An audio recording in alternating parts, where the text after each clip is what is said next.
Chickens and ducks have the run of the place in much of rural Thailand. Some are treated like pets, some even are treated like royalty.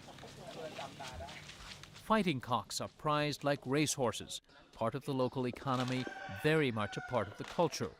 Poultry is also a staple in Thai diets, and until recently, a major export. All this has made it difficult for Thailand and neighboring countries to fight what's called bird or avian flu. The virus that causes it is carried by migratory birds and waterfowl, like ducks, which are not harmed by it. It was first detected in Northeast Asia in the mid-90s when it had moved to chickens, which are affected. Authorities in Hong Kong, Korea, and Japan appeared to contain the flu by destroying entire flocks where the virus was detected. But last year, a more potent avian flu virus re-emerged in Southeast Asia, ravaging thousands of both farm and free-range chickens. After the first human cases, the Thai government destroyed millions more birds.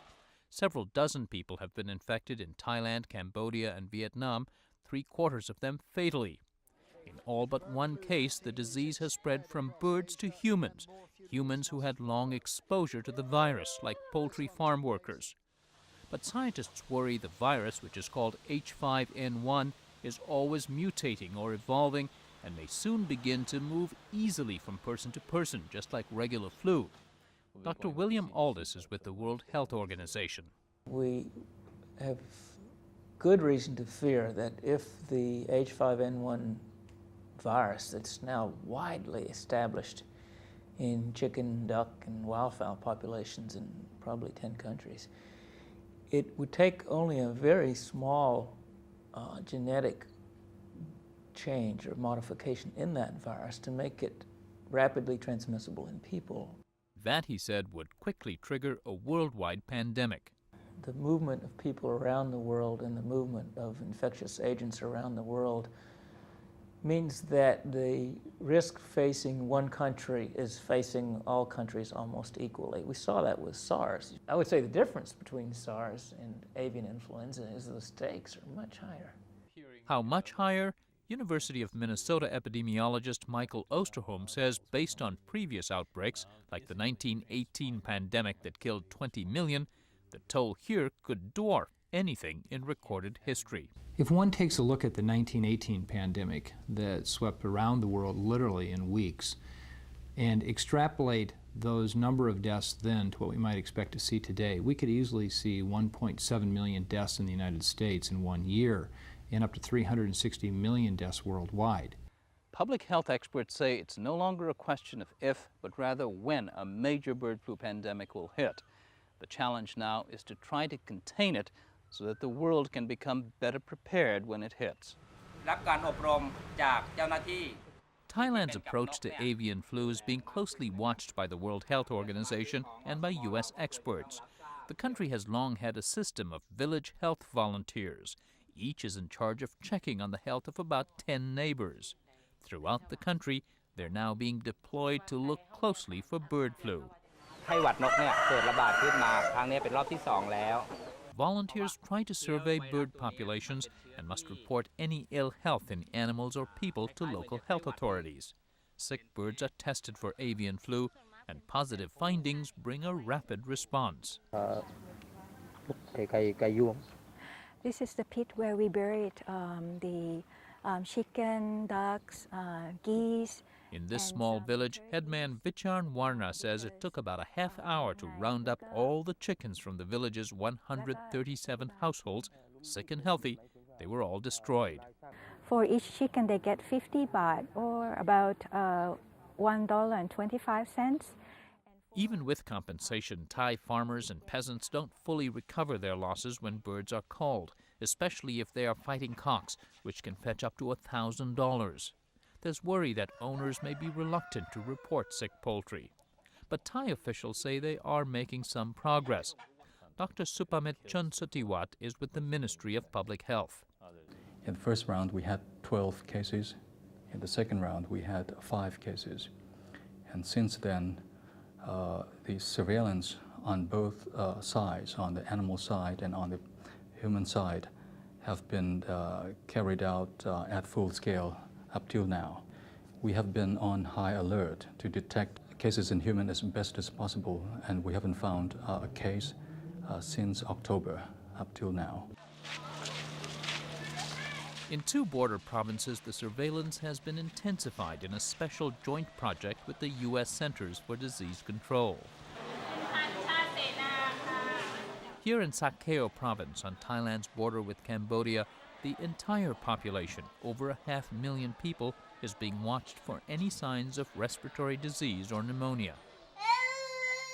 Specimens are analyzed both here and at the CDC in Atlanta, where X-rays are sent electronically. Epidemiologist Sonia Olsen likens it to a listening post for diseases in their earliest stages.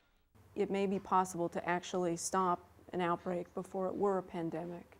And I think that's sort of a new way of thinking. I think a lot of, in the past, we've thought, oh, when the next pandemic influenza hits, you know, we will just try to do the best we can to prevent, you know, additional deaths or do what we can. I think now the thinking is that if you can identify it at its source and stop it, that maybe you can potentially prevent a pandemic.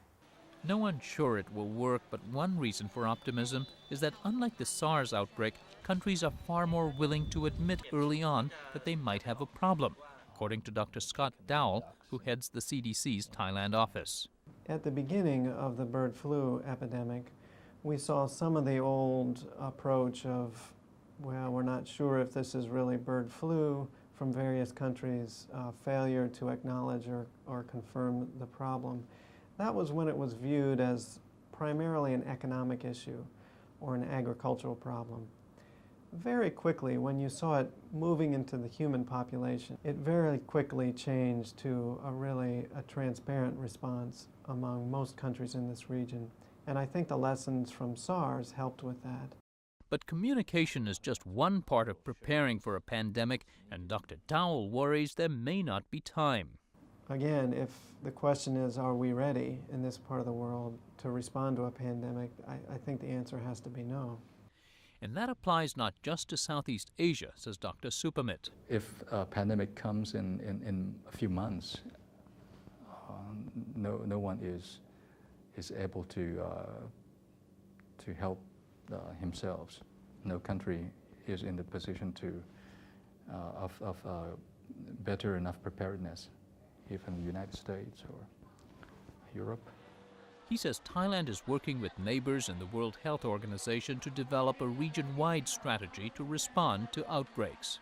If we were lucky enough, we would be able to work together and come up with some vaccines or antiviral before the pandemic strikes us.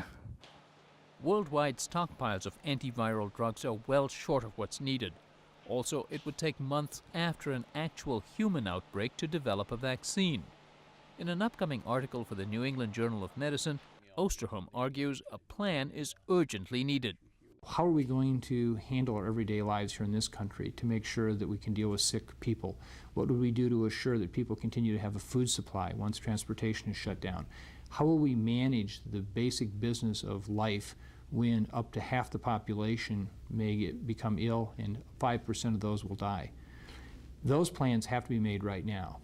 It is ironic, scientists say, that sophisticated molecular biology today can help anticipate an epidemic, and yet the world remains as vulnerable to devastation as it was a century ago.